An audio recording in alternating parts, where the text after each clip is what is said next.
अभी सब्सक्राइब करें साधना एस्ट्रो, आपके सुख दुख का साथी। मानव जाति किस लिए है? आपके जीवन का मूल उद्देश्य क्या है? लोगों को मारना या लोगों को बचाना? लोगों के मारने में यदि शांति होती तो परमाणु बम बनाने वाला रोता क्यों?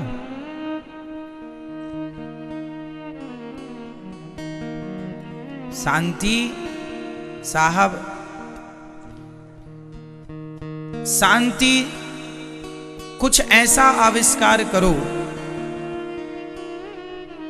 कुछ ऐसा आविष्कार करो जिस आविष्कार से हमारे देश के लोगों में भाईचारा बढ़े, नफरत खत्म हो, ईर्ष्या खत्म हो, द्वेष खत्म हो। कुछ ऐसा आविष्कार चाहिए।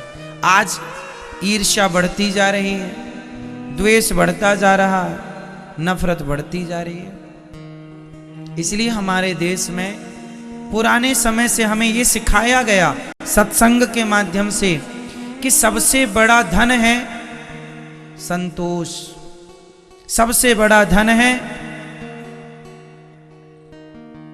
सत्य, सबसे बड़ा धन है दया, सबसे बड़ा धन है प्रेम। हमें प्रेम का, दया का पाठ पढ़ाया गया। ये क्यों पढ़ाया गया? क्या हमारे ऋषि मुनि पागल थे? नहीं।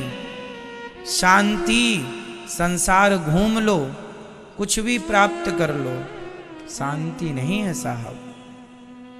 इंग्लैंड में सबसे पहला स्कूल कब बना? 1811 में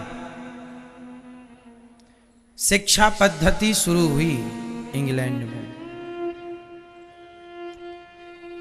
जब वहां 1811 में जब स्कूलों की स्थापना शुरू हुई, उस समय हमारे भारत में लगभग 7 लाख गुरुकुल चल रहे थे। उस समय जब दुनिया स्कूल का नाम सुनी, उस समय हमारे देश में हमारी संस्कृति ने हमें गुरुकुल के रूप में शिक्षा, हमारे यहाँ शिक्षा कितनी प्राचीन है। भगवान राम इस धरती पर राम कब आए थे? आज से लगभग 8 लाख साल पहले। उस समय राम जी गुरु जी के यहाँ पढ़ने गए थे गुरुकुल में। तो गुरुकुल हमारे यहाँ तब भी थे, शिक्षा हमारे यहाँ तब थी। भगवान श्री कृष्ण 5,500 साल पहले आए और उन्होंने पढ़ने के लिए उज्जैन की ओर प्रस्थान किया। उज्जैन में गुरु सांदीपनि जी उस समय का सबसे बड़ा विश्वविद्यालय था। उस समय की सबसे उच्च कोटि की शिक्षा उज्जैन में थी। और काशी शिक्षा के नाम से कब से जानी जाती है। इसलिए दुनिया के लोग जो पढ़ रहे हैं साहब, वो पढ़ाई हमारे मतलब की है ही नहीं। दुनिया क्या पढ़ रही है? आज आप डॉक्टर हो जाएंगे, इंजीनियर हो जाएंगे, एडवोकेट हो जाएंगे और साइंटिस्ट भी हो जाएंगे, तो होकर करेंगे क्या? उत्तर दीजिए, क्या करेंगे आप? इसका मतलब ये नहीं है कि आपको नहीं होना, होना है, पर बात समझने की कोशिश कीजिए।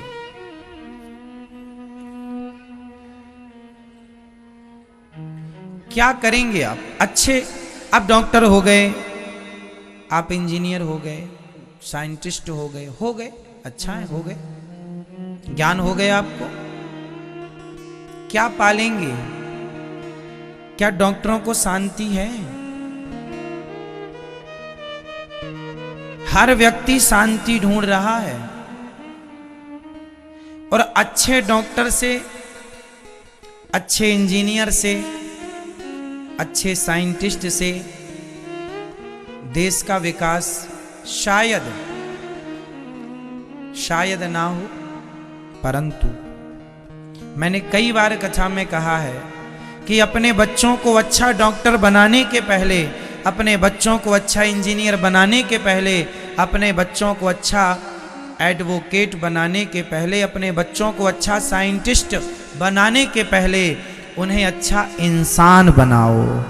अच्छा इंसान बनाओगे ना तो वो अच्छा डॉक्टर भी होगा, अच्छा एडवोकेट भी होगा, अच्छा इंजीनियर भी होगा, अच्छा साइंटिस्ट भी होगा। यदि अच्छा इंसान नहीं है तो वो अच्छा एडवोकेट नहीं हो सकता, अच्छा डॉक्टर नहीं हो सकता। और अच्छा इंसान, दुनिया घूम लीजिए साहब, दुनिया में अच्छे बिजनेस होंगे, दुनिया में अच्छा व्यापार होगा, दुनिया में अच्छा पैसा होगा, पर दुनिया के सबसे अच्छे इंसान भारत में ही तैयार होते हैं। क्यों? क्योंकि जो संस्कार हमें मिले वो संस्कार हमारे लिए अद्भुत।